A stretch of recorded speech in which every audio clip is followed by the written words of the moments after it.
అయితే ఆ ఓటమి భయంతో ఈరోజు ఆయన ప్రెస్ మీట్లో ఏమంటారంటే BRS party BJP match fixing చేసుకుందని ఇవాళ ఆయన ఆరోపణ చేశారు. ఆయన తీరెట్లుందంటే వెనకటికట దొంగతనం చేసిన దొంగనే దొంగ దొంగ అని గట్టిగా అరుచుకుంటూ ఉరికిండట. ఇవాళ రేవంత్ రెడ్డి తీరు కూడా అట్లే ఉంది. ఇవాళ నువ్వు మ్యాచ్ ఫిక్సింగ్ చేసుకున్నావు, బీజేపీతో మ్యాచ్ ఫిక్సింగ్ చేసుకున్నది రేవంత్ రెడ్డి. ఇది రాష్ట్ర ప్రజలకు స్పష్టంగా అర్థమవుతుంది. ఇవాళ హుజూరాబాద్ ఎన్నికల్లో ఏం చేసినావు నువ్వు?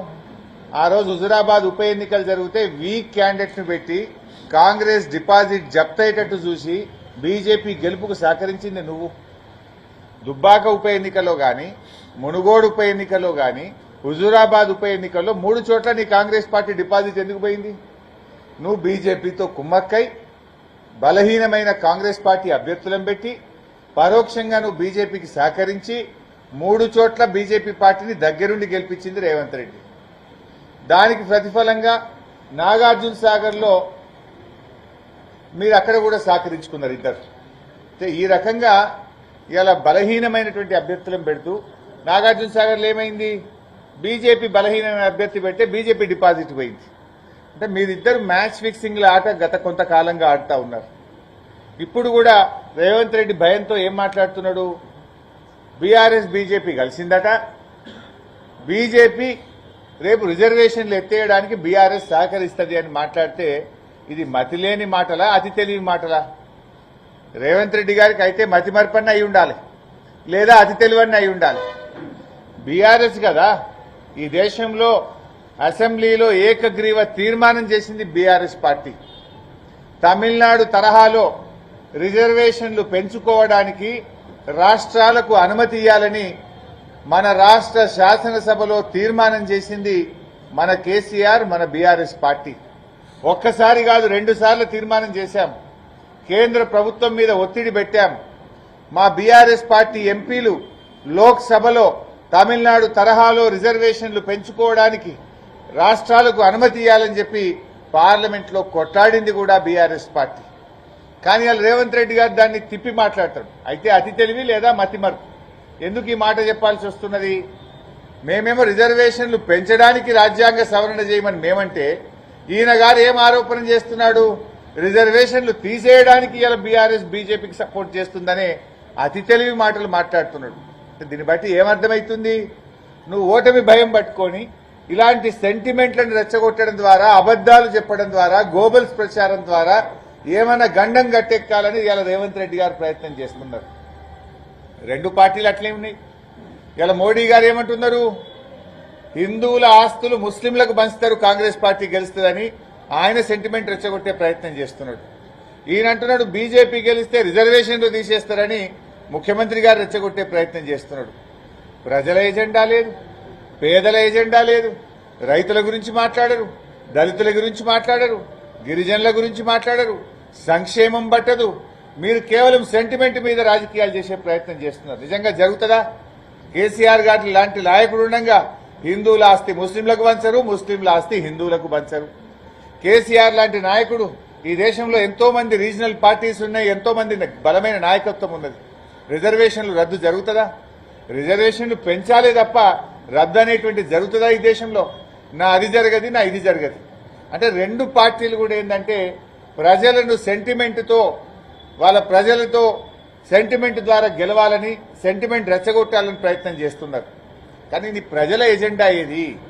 బీజేపీ గెలిస్తే సిలిండర్ ధర పెరిగింది, గ్యాస్ ధర పెరిగింది, జీఎస్టీ పెట్టి నిత్యావసర వస్తువుల ధరలు పెరిగినాయి. ఇవాళ రేవంత్ రెడ్డి గారు ప్రభుత్వం వచ్చినాక ధరల మీద అదుపే లేదు.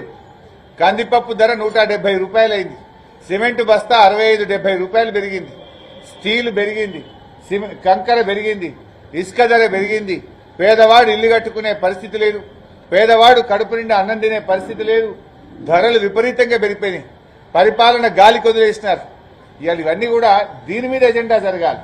కానీ ఇవాళ వీటిని అటు బీజేపీ పట్టించుకోదు, ఇటు కాంగ్రెస్ కూడా పట్టించుకోదు. పేదల ఎజెండా మర్చిండ్రు. ఇద్దరికి కూడా ఓటమి భయంతో ఇవాళ సెంటిమెంట్ చుట్టూ రాజకీయాలు తిప్పే ప్రయత్నం చేస్తున్నారు. విఘ్నులైన కరీంనగర్ ప్రజలు, మేధావులు, విద్యావంతులు, కవులు, రచయితలు, ఉద్యోగులు, ఉపాధ్యాయులు, మరి చదువుకున్నటువంటి విజ్ఞానవంతులందరూ కూడా ఆలోచించాలని చెప్పి కోరుతా ఉన్నా. 10 ఏళ్ల కేసీఆర్ గారు ఈ రాష్ట్రంలో త్రాగునీటి సమస్య పరిష్కారం చేసిండ్రు, విద్యుత్ సమస్య పరిష్కారం చేసిండ్రు, సాగునీటి రంగంలో మంచి అభివృద్ధిని సాధించారు, పేదల సంక్షేమం కోసం అనేక కార్యక్రమాలు తెచ్చారు. మరి అలాంటి పార్టీని ఇలా నిలబెట్టాల్సినటువంటి బాధ్యత, మళ్లీ గెలిపించాల్సినటువంటి బాధ్యత కరీంనగర్ గాని ఈ రాష్ట్రంలో మేధావులందరి మీద కూడా ఉంది. మీరందరూ కూడా ఆలోచించండి. ఈ రోజు ఈ దేశ రాజకీయాలు, ఈ రాష్ట్ర రాజకీయాలు ఏ రకంగా రెచ్చగొట్టడం ద్వారా లబ్ధి పొందాలని ప్రయత్నం చేస్తున్నారు. ప్రజల ఎజెండా పక్కకు పోయింది, కేవలం సెంటిమెంట్ ఎజెండాను ముందుకు తెస్తా ఉన్నారు. ప్రజలు ఈ దేశంలో, రాష్ట్రంలో ప్రభుత్వాలు ప్రజలకేం చేస్తాయో చెప్పాలి, ప్రజల ఎజెండా మీద చర్చ జరగాలి. కానీ వీళ్ళు ప్రజల ఎజెండాను పక్కకు పెట్టి ఓటమి భయంతో రకరకాలుగా కుట్రలు చేస్తా ఉన్నారు. ఇవాళ నిజానికి బీసీల విషయంలో రేవంత్ రెడ్డి ఇవాళ ఎట్లా ఉన్నది, రేవంత్ రెడ్డి ఇవాళ ప్రెస్ మీట్ చూస్తే 1000 ఎలుకలు తిన్న పిల్లట తీర్థయాత్రలకు వెళ్ళినట్లుంది రేవంత్ రెడ్డి తీరు. ఆయన ఏదో బీసీల మీద ప్రేమ ఉన్నట్టు మాట్లాడుతున్నాడు. అయ్యా రేవంత్ రెడ్డి గారు, బీసీలకు ఎమ్మెల్యే ఎన్నికల్లోనైనా ఎంపీ ఎన్నికల్లోనైనా అత్యధిక సీట్లు ఇచ్చింది బీఆర్ఎస్ పార్టీ. ఇవాళ అసెంబ్లీలో అతి ఎక్కువ శాతం బీసీ ఎమ్మెల్యేలు ఉన్నది మా బీఆర్ఎస్ పార్టీలా. నువ్వు బీసీలకు అన్యాయం చేసినావు. నీకు ఆ మాట్లాడే నైతిక హక్కే లేదు. బీసీల జనగణన జరగాలని అసెంబ్లీలో 2 సార్లు తీర్మానం చేసింది బీఆర్ఎస్ పార్టీ. బీసీలకు మంత్రిత్వ శాఖ పెట్టాలని కేంద్ర ప్రభుత్వం మీద ఒత్తిడి పెంచి అసెంబ్లీలో తీర్మానం చేసింది బీఆర్ఎస్ పార్టీ. ఇవాళ ఈ రకంగా బీసీల కోసం బాగా కృషి చేసినటువంటి పార్టీ ఇవాళ బీఆర్ఎస్ పార్టీ. ఇవాళ మీరు ఏ రోజు కూడా బీసీల సంక్షేమం పట్టుకోలేదు. మాటలు ఎక్కువ, చేతలు తక్కువ మీ. అందువల్ల నేను మీతో కోరేది ఒక్కటే, అందరూ ఆలోచించారు. ఇవాళ రాష్ట్ర ప్రజలకు కూడా రేవంత్ రెడ్డి ఏ రకంగా బీజేపీతో కుమ్మక్కైందో అర్థమైతా ఉంది. నువ్వు అదానిని పోయి అలాయ్ బలాయి చేసుకున్న నాడే నువ్వు బీజేపీ ఎట్లా కుమ్మక్కైందో అర్థమైంది. ప్రధానమంత్రి గారి పర్యటనలో బడే భాయ్ ఆగే భీ తుమారా ఆశీర్వాద్ చాహియే అని నువ్వు బహిరంగంగా అన్న రోజే నువ్వు బీజేపీతో కుమ్మక్కైంది అర్థమైతా ఉంది.